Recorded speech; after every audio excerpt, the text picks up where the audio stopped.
مارکہ حق میں تاریخی فتح، پاکستان نے بھارتی جارحیت اور جھوٹ کو بے نقاب کر کے ڈوزیر جاری کر دیا۔ پہلگام فالس فلیگ اور بھارتی جارحیت کے ناقابل تردید شواہد پیش۔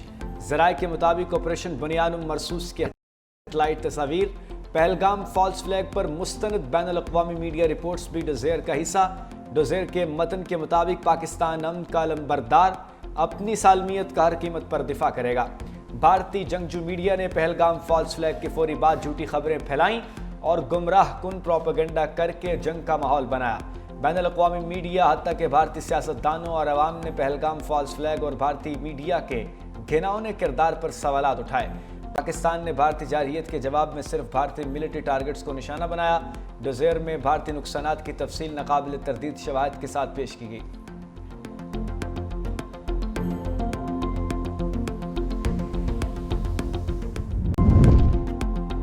جنگی محاذ کے بعد سفارتی محاذ پر بھی پاکستان کی پیش قدمی۔ نائب وزیر اعظم اور وزیر خارجہ اسحاق ڈار کل چین کے دورے پر روانہ ہوں گے۔ ذرائع کے مطابق وزیر خارجہ اسحاق ڈار چینی ہم منصب وانگ یی سے ملاقات کریں گے۔ وزیر خارجہ کے دورے کا مقصد حالیہ خطے کی صورتحال پر مشاورت کرنا ہے۔ وزیر اعظم شہباز شریف اگلے ہفتے ایران جائیں گے۔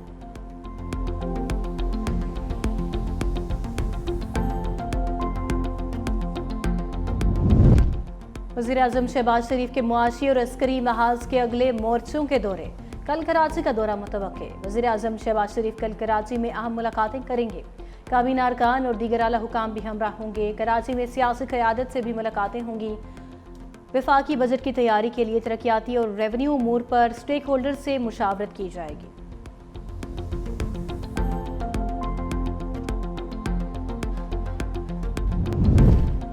وزیر دفاع پاک بھارت جنگ کے دوران افغان طالبان کے مشکوک کردار پر بول اٹھے۔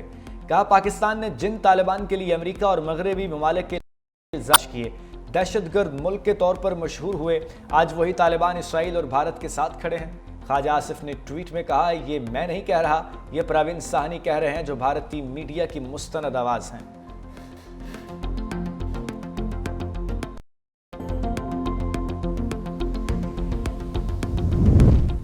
افواج پاکستان نے دشمن کو سفید جھنڈے لہرانے پر مجبور کیا۔ وفاقی وزیر اطلاع تارڑ کا اظہار تشکر ریلی سے خطاب۔ کہا مسلح افواج نے بھارتی جارحیت کا منہ توڑ جواب دیا۔ آرمی چیف کی قیادت میں ایسا جواب دیا بھارت یاد رکھے گا۔ عوام پاک فوج کا بشانہ کھڑے ہیں۔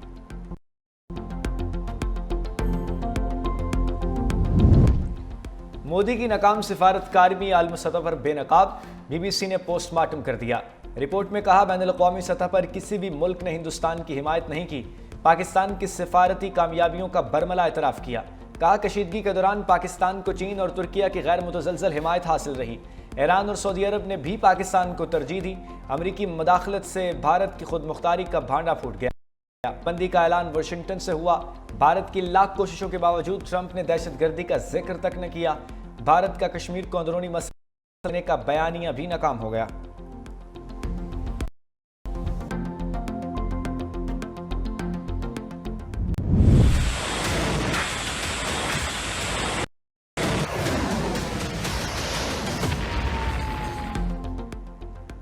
فیک نیوز واچ ڈاگ نے 7 سے 10 مئی کے واقعات پر تحقیقاتی رپورٹ جاری کر دی۔ 48 صفحات کی رپورٹ میں بھارتی میڈیا کی جعلی خبروں کا پول کھول دیا۔ فوج کے پاکستان میں داخل ہونے، پاکستانی آرمی چیف کو حراست میں لینے اور سینکڑوں پاکستانی شہید کرنے کا دعویٰ بھی من گھڑت ثابت ہوا۔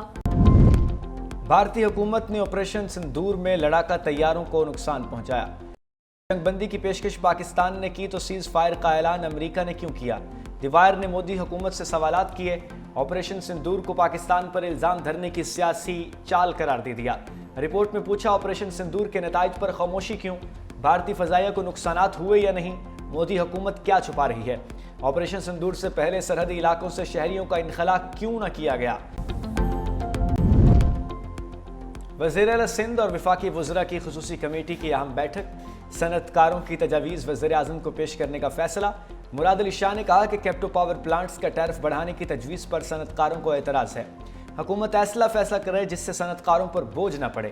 وزیر خزانہ محمد اورنگزیب بولے، وزیر اعظم نے صنعتی ترقی یقینی بنانے کی پالیسیاں متعارف کرانے کی ہدایت کی ہے۔ وزیر خزانہ محمد اورنگزیب، وزیر توانائی اویس لغاری، وزیر پیٹرولیم علی پرویز ملک اور وزیر اعظم کے معاون خصوصی رانا ثناء اللہ خصوصی کمیٹی میں شامل۔ سینئر رہنما پیپلز پارٹی سید نوید قمر بھی اجلاس میں موجود تھے۔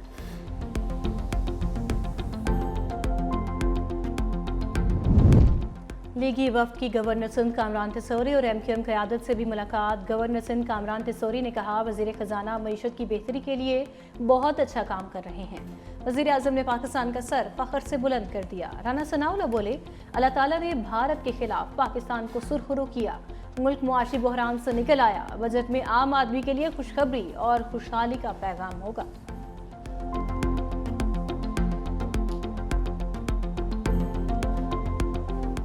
پاکستان اور IMF میں تکنیکی مذاکرات مکمل۔ وفاقی بجٹ پر پالیسی سطح کے مذاکرات کل سے شروع ہوں گے۔ IMF کا غیر ترقیاتی اخراجات میں کمی اور غیر ملکی قرضے کی واپسی کے لیے سخت کنٹرول پر زور۔ پاکستان سپر ٹیکسز تعمیراتی صنعتوں کے لیے خام مال اور پراپرٹی کے لین دین پر ود ہولڈنگ ٹیکس ختم کرنے کی تجویز دے گا۔ تنخواہ دار طبقے کے لیے ریلیف پر بھی بات ہوگی۔ 20,000 ارب روپے حجم کا وفاقی بجٹ 2 جون کو پیش کیے جانے کا امکان ہے۔ بے نظیر انکم سکور پروگرام کے لیے 716 ارب روپے مختص۔ ہندوستان نے پانی روکنے کی بات کی، اعلان جنگ کیا پاکستان کے اوپر۔ افواج پاکستان جنرل عاصم منیر صاحب کو خراج تحسین پیش کرتا ہوں کہ انہوں نے پاکستان کا منہ توڑ جواب دیا۔ پاکستان کا 50 منٹ سے زائد کی جو ہوائی اور زمینی جنگ تھی، اس میں دنیا کو بتا دیا کہ پاکستان کتنا مضبوط ملک ہے۔ بھارت نے پانی روکنے کی دھمکی دے کر اعلان جنگ کیا۔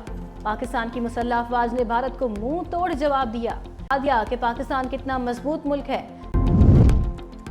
وزیر اعلیٰ پنجاب مریم نواز سے ترکیہ کے سفیر عرفان نذیر اوغلو کی ملاقات۔ وزیر اعلیٰ مریم نواز نے بھارتی جارحیت کے خلاف ترکیہ کی 2 ٹوک حمایت پر شکریہ ادا کیا۔ کہا، صدر اردوان کا یہ کہنا کہ ہم اچھے اور برے وقت میں پاکستان کے ساتھ ہیں دلوں میں نقش ہو چکا اور ترکی کے درمیان 2 طرفہ تجارت میں تعاون مزید بڑھانے کی ضرورت ہے۔ پنجاب ترکیہ کے ساتھ دوستی کو معاشی تحریک میں بدلنے کے لیے مکمل طور پر تیار ہے۔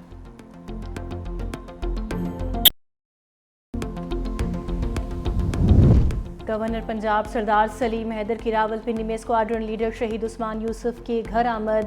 شہید کے والد اور اہل خانہ سے تعزیت، فاتحہ خوانی بھی کی۔ گورنر پنجاب نے کہا، ہمارا ایمان ہے کہ موت ہے لیکن شہادت کی موت نصیب والوں کو ہی ملتی ہے۔ سردار سلیم حیدر نے وطن کے دفاع کے لیے شہید کی خدمات کو خراج عقیدت پیش کیا۔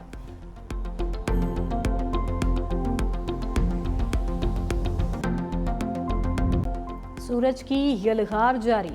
جیکب آباد میں پارہ 47 ڈگری تک جا پہنچا۔ کشمور میں درجہ حرارت 46، نواب شاہ 45، لاہور 42 اور حیدرآباد میں 41 ڈگری ریکارڈ کیا گیا۔ شدید گرمی کے بعد شہری گھروں تک محدود، سڑکیں بھی ویران۔ پنجاب بھر میں ہیٹ ویو کا الرٹ بھی برقرار۔ محکمہ موسمیات کے مطابق اگلے 3 دن بھی سورج قہر برساتا رہے گا۔